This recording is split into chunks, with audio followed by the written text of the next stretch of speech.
మారిన వాతావరణ పరిస్థితులకు తగ్గట్టుగా ఆహారపు అలవాట్లను మార్చుకోవాల్సిన అవసరం ఎంతైనా ఉంది. ప్రస్తుత వేసవిలో భానుడు భగభగలు తట్టుకోవాలంటే ఖచ్చితంగా డైట్లో కొన్ని ఆహారాలను చేర్చుకోవాల్సి ఉంటుంది. మరి శరీరంలో డిహైడ్రేషన్కు గురి కాకుండా ఎలాంటి ద్రవ పదార్థాలు తీసుకోవాలి? వైద్య నిపుణులు ఏం సూచిస్తున్నారు? Watch this story.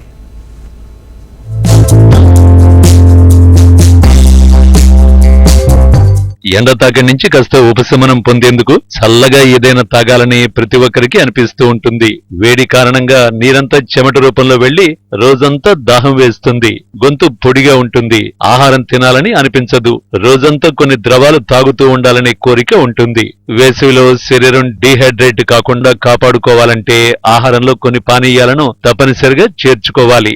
అందుకే వైద్యులు కూడా ద్రవాహారం తీసుకోవాలని సిఫార్సు చేస్తారు. అయితే వేసవిలో సాఫ్ట్ డ్రింక్స్ కంటే లస్సీ చాలా ఉపయోగకరంగా ఉంటుందట. ఇది రోగనిరోధక శక్తిని బలపరిచి శరీరాన్ని ఆరోగ్యంగా ఉంచుతుందట.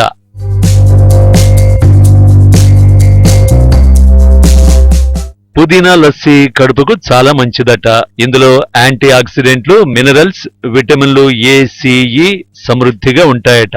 ఇవన్నీ రోగనిరోధక శక్తిని పెంచుతాయని చెబుతున్నారు నిపుణులు. పెరుగులో శరీరానికి మేలు చేసే ప్రోబయోటిక్స్ ఉంటాయి. చల్లటి సాఫ్ట్ డ్రింక్స్ కంటే పుదీనా లస్సీ తీసుకునేవారు ఆరోగ్యంగా ఉంటారనే అభిప్రాయం వ్యక్తం చేస్తున్నారు. అది తాగితే కొంచెం హెల్త్ ఖరాబ్ అవుతుంది కాబట్టి అది తాగడం లేదు. ఇవైతే మంచిగా ఉంటాయి కదా, పుదీనా మజ్జిగ అయితే హెల్త్ బాగుంటుంది కాబట్టి ఇవి తీసుకుంటాం. ఎండలకి కొంచెం చల్లగా ఉంటుంది, కొంచెం వేడి తగ్గిస్తుంది లోపల. సాఫ్ట్ డ్రింక్స్ అయితే వేస్ట్ అక్క అని చెప్పేదైతే, ఈ కూల్ డ్రింక్స్ అన్నీ వేస్ట్. కానీ మజ్జిగ లస్సీ అయితే మంచిగా ఉంటుంది. పర్లేదు మేడం, బాగానే ఉంది. ఇప్పటి నుంచి పెట్టాను 15 years నుంచి ఇక్కడనే పెట్టాను పుస్తకం దగ్గర. పుదీనా water summer special. Cool drinks కానీ దానివల్ల ఇది న్యాచురల్. వేడి తగ్గించడానికి, కీళ్ళ నొప్పులు కానీ, మన కిడ్నీలో కూడా కానీ డైజెషన్ ఫ్రీ అవ్వడానికి న్యాచురల్గా చూస్తాం అనమాట. అంటే కూల్ డ్రింక్స్ కంటే ఇవే బెటర్ అని.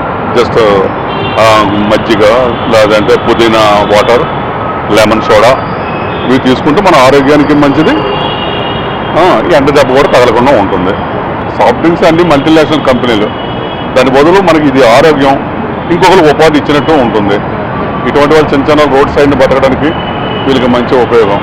అదేవిధంగా సమ్మర్ లో నిమ్మరసం కూడా చాలా బెటర్ అంటున్నారు. నిమ్మకాయలో ఫైబర్, విటమిన్ సి ఉంటాయి. ఇది కడుపు జీర్ణక్రియను మెరుగుపరచడంతో పాటు రోగనిరోధక శక్తిని పెంచుతుంది.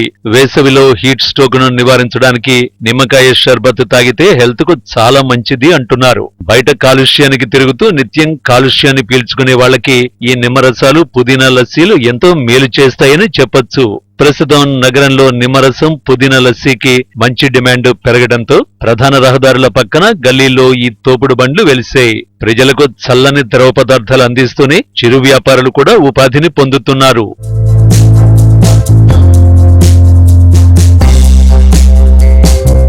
భానుడి బగబగకి ప్రజలు అల్లాడిపోతున్నారు. చల్లగా ఏదైనా తీసుకుంటే బాగుండు అనుకుంటున్నారు. అయితే చల్లగా తీసుకోవాలి అంటే సాఫ్ట్ డ్రింక్స్, ఆల్కహాల్స్ మాత్రమే ఉన్నాయి. ఒకవేళ అలాంటి ఆల్కహాల్స్ తీసుకున్నట్లయితే ప్రజలు అనారోగ్యాల బారిన పడడం మాత్రం ఖచ్చితమని వైద్య నిపుణులు సూచిస్తున్నారు. అదేవిధంగా ఎలాగూ ఇంట్లో నిమ్మరసం కానీ పుదీనా రసం తీసుకున్న వారైతే అనారోగ్యాల బారిన పడకుండా ఉండొచ్చు. కానీ ప్రయాణికులు బయట ఉద్యోగం చేసే వారికి కష్టం. అందుకోసమని బయట అమ్మే పుదీనా జ్యూస్లు కానీ నిమ్మరసం కానీ తీసుకున్నట్లయితే అనారోగ్యాల బారిన పడే అవకాశం లేనట్టుగానైతే చెప్తున్నారు. ఎందుకైనా బయట ప్రయాణించే వారు ఖచ్చితంగానైతే ఈ పుదీనా జ్యూస్లు కానీ లస్సీలు కానీ తీసుకున్నట్లయితే బాడీ హైడ్రేటెడ్గా ఉంటుందని, ఎండ దెబ్బ, వడగాలులు వంటి తమనేం చేయవనైతే వైద్య నిపుణులు సూచిస్తున్నారు. అందుకోసమని బయట కనీసం ఒక రోజుకి 2 సార్లైనా కొబ్బరి బొండాలు కానీ, శీతల పానీయాలు ఏవైనా, పుదీనా జ్యూస్లు ఖచ్చితంగా తీసుకోవాలని అయితే సూచిస్తున్నారు. వీడియో జర్నలిస్ట్ వీరబాబుతో Gautami reporting from Hyderabad, HM TV.